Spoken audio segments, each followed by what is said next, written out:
ஒரு நாள் எல்லண்ணா மல்லண்ணா இருவரும் மரக்கட்டைகள் வெட்டுவதற்காக காடுக்கு சென்றார்கள். எல்லண்ணா சொன்னா, மல்லண்ணா, நான் விட நீ அதிகமாக மரக்கட்டைகள் வெட்ட முடியுமா? நான் உன்னை விட அதிகமாக மரக்கட்டைகள் வெட்டினால் நீ வெட்டிய எல்லா மரக்கட்டைகளையும் எனக்கு கொடுக்க வேண்டும். நீ என்னை விட அதிகமாக மரக்கட்டைகள் வெட்டினால் நான் வெட்டிய எல்லா மரக்கட்டைகளையும் உனக்கு கொடுத்து விடுவேன். என்ன சொல்ற? சரி, 9 மணி முதல் 5 மணி வரை மரக்கட்டைகள் வெட்டுவோம். அப்படி மரக்கட்டைகள் வெட்டும் போது எல்லண்ணா தொடர்ந்து மரக்கட்டைகள் வெட்டி கொண்டிருந்தான். 2 மணி நேரமான பிறகு பார்த்தால் மல்லண்ணா மரத்தின் கீழ் உட்கார்ந்து அழகாக மஜ்ஜிகை குடித்துக் கொண்டிருந்தான். எல்லண்ணாவுக்கு தோன்றியது, பைத்தியம், குறைந்தபட்சம் போட்டியில் இருக்கும் போதாவது இப்படி மஜ்ஜிகை குடித்து சுலபமாக உட்காராமல் இருந்தால் அதிக மரக்கட்டைகள் வெட்ட முடியுமே.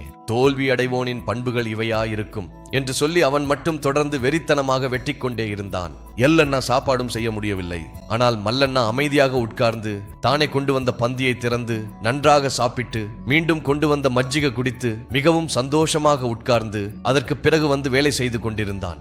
மாலை 5 மணி ஆகும்போது எல்லண்ணா வெட்டிய மரக்கட்டைகளை விட மல்லண்ணா வெட்டிய மரக்கட்டைகளே அதிகமாக இருந்தன. எல்லண்ணாவுக்கு கோபம் வந்தது.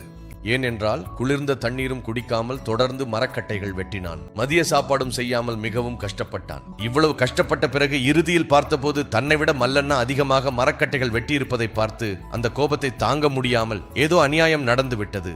நீ என்னை விட அதிகமாக மரக்கட்டைகள் எப்படி வெட்ட முடிந்தது? நான் எப்போதும் பார்த்தாலும் நீ மஜ்ஜிகை குடித்துக் கொண்டே இருந்தாய், சாப்பிடிக் கொண்டே இருந்தாய். ஆனால் நான் காலை முதல் இப்போது வரை ஒரு நிமிஷமும் ஓய்வெடுக்காமல் மரக்கட்டைகள் வெட்டினேன். ஆனாலும் நான் குறைவாக வெட்டினேன், நீ அதிகமாக வெட்டினாய். ஏதோ நடந்தது.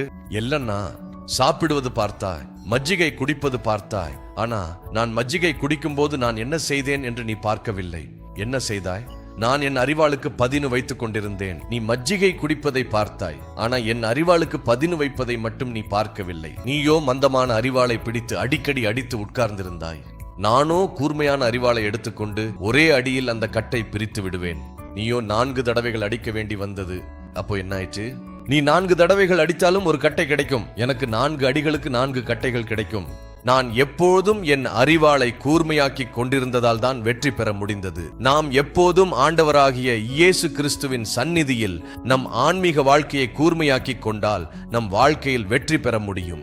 நாம் தேவனின் சந்நிதியில் அமர்ந்து நம் ஆன்மீகத்தை கூர்மையாக்கி கொள்வதற்கு பதிலாக எப்போதும் கடுமையாக உழைப்பதும், எப்போதும் வேலை செய்வதும், எப்போதும் வீட்டு வேலை, சமையல் வேலை, எப்போதும் வியாபாரம், எப்போதும் பயணம் என்றிருந்தால், ஆனால் தேவனின் சந்நிதியில் மண்டியிட்டு ஜெபிக்க நேரம் ஒதுக்கவில்லை என்றால் நீ உன் ஆன்மீக வாழ்க்கையை கூர்மையற்றதாக மாற்றிக்கொள்கிறாய். தேவனின் உதவி இல்லாமல், தேவனின் சந்நிதியில் நீ நேரம் செலவிடாமல் இந்த உலகத்தில் எவ்வளவு வேலை செய்தாலும், எவ்வளவு முயற்சி செய்தாலும், எத்தனை பயணங்கள் செய்தாலும் நீ காண வேண்டிய வெற்றியை காண முடியாது என்ற உண்மையை மறந்து விடாதே.